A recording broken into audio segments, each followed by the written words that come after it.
కీర్తనల గ్రంథము 90వ కీర్తన.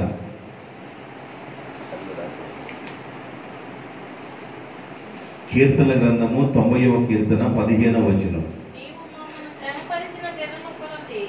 నీవు మమ్మలను శ్రమపరిచిన దినము కొలది,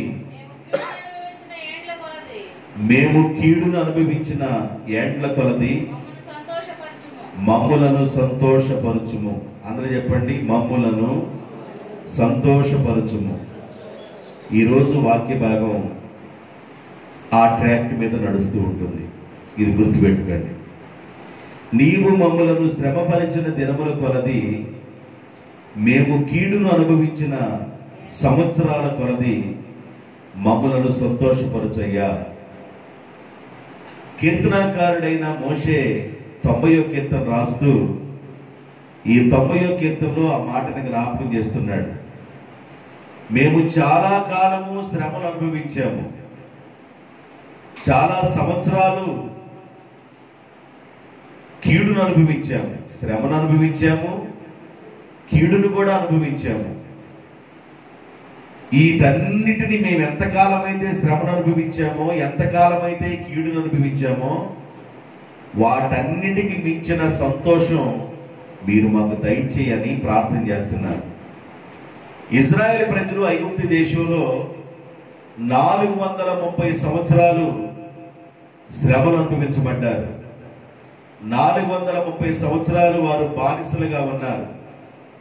430 సంవత్సరాలు కీడును అనుభవించారు. 430 సంవత్సరాలు వారు ఎంతో బాధను అనుభవించారు. సరిపోయినంత ఆహారం వారికి లేదు, వారు సమృద్ధిగా తినేంత ఆహారం వారికి లేదు. వారు ఎలాగున్నారంటే, సాయంకాలం పనిచేసి ఇంటికి వస్తే గొడ్డు మూలిగినట్లుగా మూలిగి మళ్ళీ ఉదయకాలమే కళ్ళు తుడుచుకొని పనికి వెళ్ళిపోవాలి. కడుపు నిండా ఆహారం ఉందా అంటే కడుపు నిండా ఆహారం లేదు. సరైన వస్త్రాలు ఉన్నాయా అంటే సరైన వస్త్రాలు లేవు. ఉదయకాలం పనికి వెళ్ళటం, సాయంకాలం వచ్చి గుడ్డు మూలిగినట్టుగా మూలగటం. ఇది ఒక విధానం అయితే, రేపో ఎల్లుండో ప్రసవించే స్త్రీలతో కూడా అడుసు తొక్కించి రాళ్ళు తయారు చేపిస్తూ ఉండేవాడు. కఠినమైన పరిస్థితుల్లో ఉన్నారు, చాలా శ్రమలు అనుభవించారు, చాలా సంవత్సరాలు కీడును అనుభవించారు. ఇప్పుడు దావీదు గారు మోషే గారి కీర్తన రాస్తూ అంటాడు, అయ్యా మేము శ్రమను అనుభవించిన దినముల కొలది, మేము కీడును అనుభవించిన ఏండ్ల కొలది మమ్ములను నీవు సంతోషపరచుమయ్యా. నీ కోపము గాని మా మీదకు వస్తే, నీ ఉగ్రత గాని మా మీదకు వస్తే మేము తట్టుకోలేము నాయనా. ఎంతవరకు చాలయ్యా, మరి ఎలాగ మేము ఈ విధంగా శ్రమలకు గురయ్యామో మాకు తెలియదు. కానీ ఇజ్రాయెల్ ప్రజలు 430 సంవత్సరాలు బానిసలుగా వెళతారని దేవుడు అబ్రహాముతోనే మాట్లాడాడు. అబ్రహాముతో దేవుడు మాట్లాడడానికి ముందుగా అబ్రహాము బలిని అర్పించడానికి వెళ్ళి ఆ అర్పించే బలి దగ్గర నిద్రపోయాడు.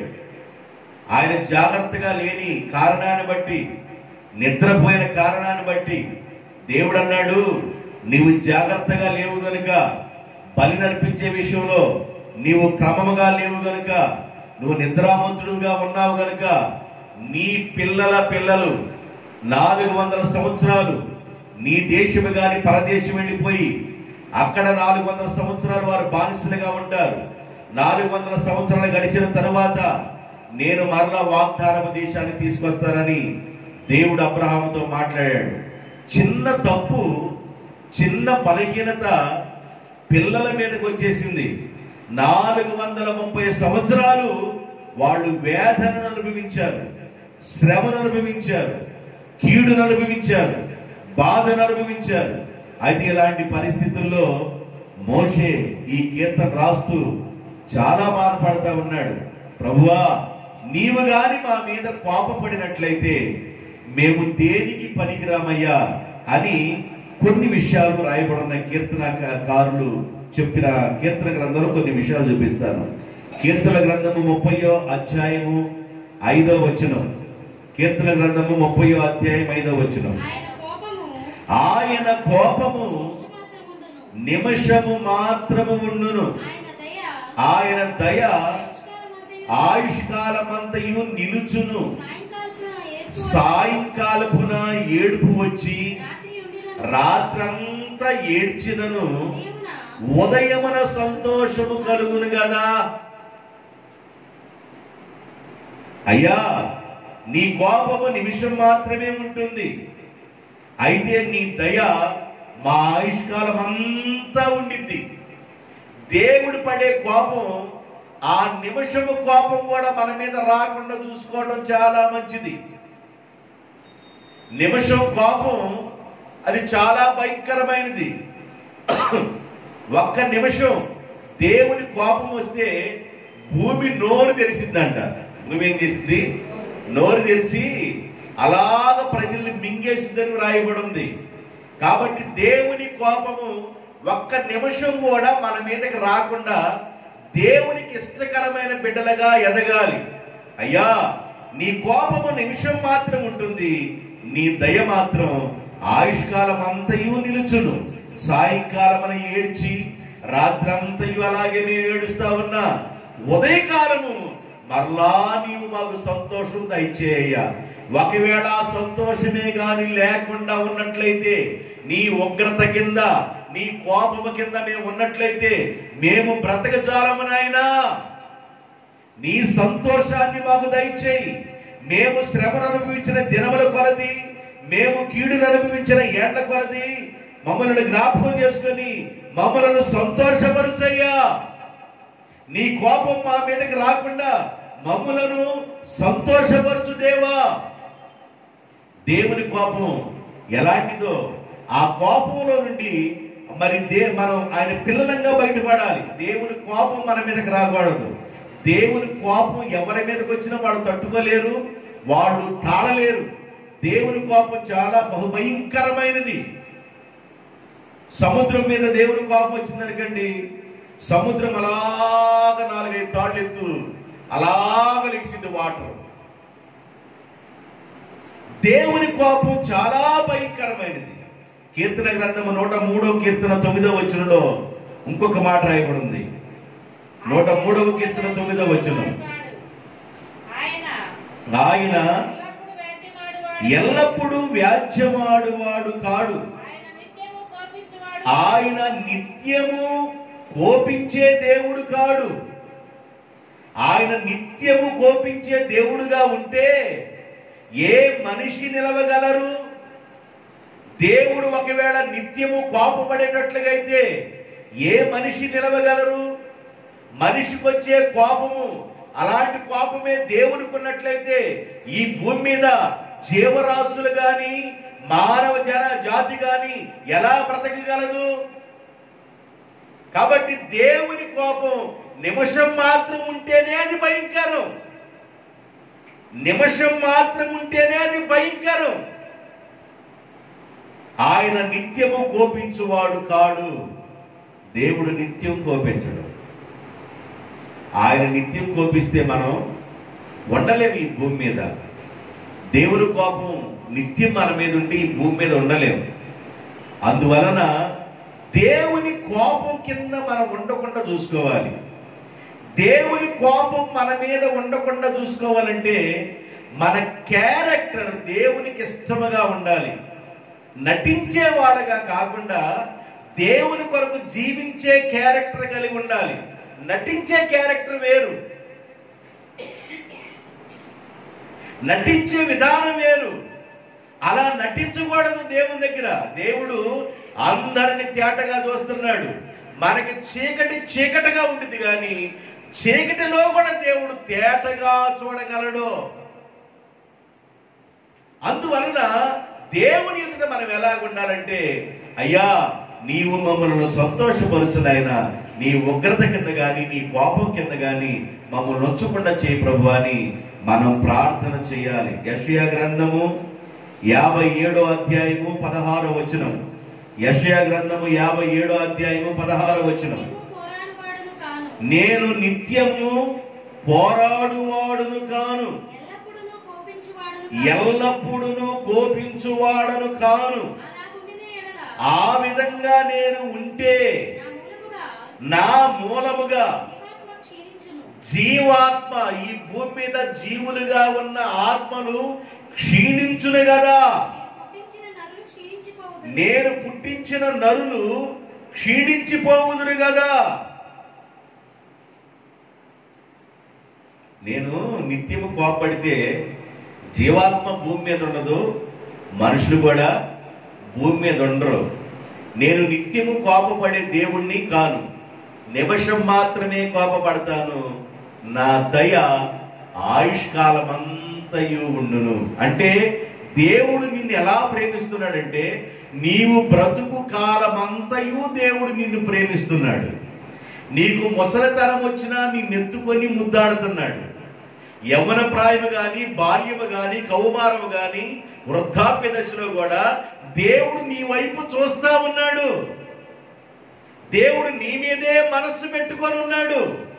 దేవుడు నీ వైపే చూస్తా ఉన్నాడు. ఒకవేళ దేవుడు ఏదైనా కోపపడితే నిమిషం మాత్రమే గాని ఆయన దయ ఆయుష్కాలం అంతయు ఉండును.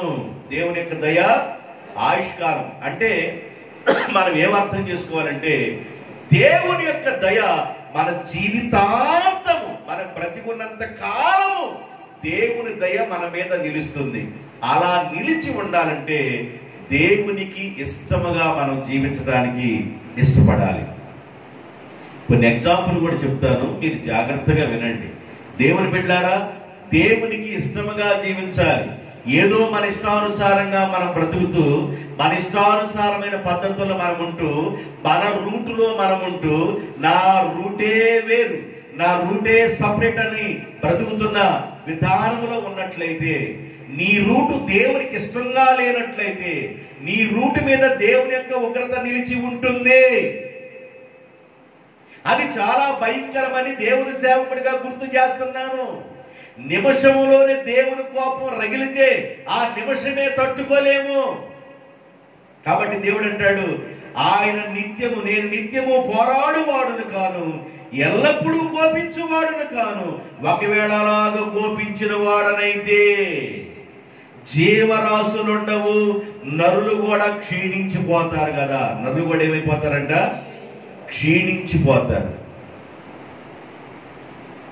దేవుని కోపం అది భయంకరమైంది. దేవుడు మనల్ని ప్రేమించి, ఆరోగ్యం ఇచ్చి, అందం ఇచ్చి, ఐశ్వర్యం ఇచ్చి, కావలసినంత దుడ్డిచ్చి, అన్ని విధాలుగా నిన్ను చక్కగా చూస్తుంటే నువ్వు ఎలాగున్నావు ఒకసారి అర్థం చేసుకో. ఆరోగ్యం ఇచ్చిన దేవుని ఎదుట నువ్వు ఎలా ఉన్నావు? మంచి చేసిన దేవుని ఎదుట నువ్వు ఎలా ఉన్నావు? మేలు చేసిన దేవుని ఎదుట నువ్వు ఎలా ఉన్నావు? కష్టకాలములో ఏడ్చినప్పుడు కష్టకాలం నుండి విడిపించిన దేవుని ఎదుట నువ్వు ఎలా ఉన్నావు? బాధలో ఉన్నప్పుడు నువ్వు ఏడ్చినప్పుడు బాధలో నుండి విడిపించిన దేవుని ఎదుట నువ్వు ఎలా ఉన్నావు? బాధలో ఉన్నప్పుడు, శ్రమలో ఉన్నప్పుడు, కష్టంలో ఉన్నప్పుడు, కీడులో ఉన్నప్పుడు ఏమని నువ్వు మొక్కుకున్నావు? నువ్వు మొక్కుకున్న మొక్కుబడిలో నిలబడ్డావా లేదా? ఒక్కసారి నువ్వు అర్థం చేసుకోవాలి. బాధ వచ్చినప్పుడు చాలా మంది ఇక నీకోసమే బ్రతుకుతానయ్యా, నా జీవితాంతం నీకోసమే బ్రతుకుతాను. హాస్పిటల్కి వెళ్ళి వచ్చిన వాళ్ళు ఏమనుకుంటారంటే, హాస్పిటల్లోకి వచ్చిన వాళ్ళు రోగుల్ని, చచ్చిపోయే వాళ్ళని, యాక్సిడెంట్ అయ్యే వాళ్ళని, వాళ్ళని ఏళ్ళని చూసి, ప్రభువా ఈ బ్రతికంతా వేస్ట్ కదా నాయన, అయ్యా బ్రతికున్న కొద్ది రోజులు నీ కోసం బ్రతుకుతానని హాస్పిటల్ అనుకొని హాస్పిటల్ మెట్లు దిగి తారు రోడ్డుకి రాగలే ఇక మామూలుగా ఇక బాబులకి వెళ్ళి జర్దాకి వెళ్ళి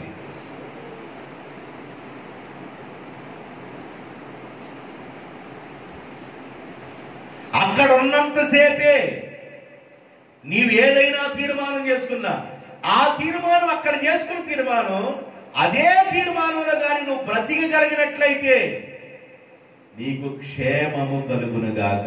దేవునికి స్తోత్రం, హల్లెలూయా. మనిషి తీర్మానంలో ఉండలేదండి, మనిషి చేసుకున్న వడబడికలో ఉండలేదు, మనిషి చేసుకున్న మొక్కుబడిలో ఉండలేదు, మనిషి ఇష్టానుసారంగా బ్రతుకుతున్నారు. అయితే ప్రభు నిన్ను చూస్తున్నాడని ఈ రాత్రి గుర్తు చేస్తున్నాను. ఈ రాత్రి ప్రభు గుర్తు చేయమంటున్నాడు, నేను వాళ్ళని చూస్తున్నాను, నా చేతులు చాపి చూస్తున్నాను. ఇప్పుడైనను నా చేతుల్లోకి వస్తారేమోనని చూస్తున్నాను. ఒకవేళ నీవు ఎదురు తిరిగిన వ్యక్తిగా, ముఖం తిప్పుకున్న వ్యక్తిగా, టర్నప్ అయిపోయి బ్యాక్ను చూపించే వ్యక్తిగా నువ్వు ఉన్నావేమో ఒక్కసారి నువ్వు అర్థం చేసుకుంటే నీకు ఈ రాత్రి మేలు కలుగునుగాక. దేవునికి స్తోత్రం. నిలువెల్ల ఘోరపు విషమేనయ్యా, మనిషిగా పుట్టిన సర్పానయ్యా. నిలువెల్ల ఘోరపు మనిషిగా పుట్టిన సర్పానయ్యా. విషమిరిచావులే పాపం కడిగావులే, విషమిరిచావులే పాపం కడిగావులే. నన్ను మనిషిగా ఇలా నీవు, నన్ను మనిషిగా ఇలా నీవు నిలిపావులే ప్రభువా.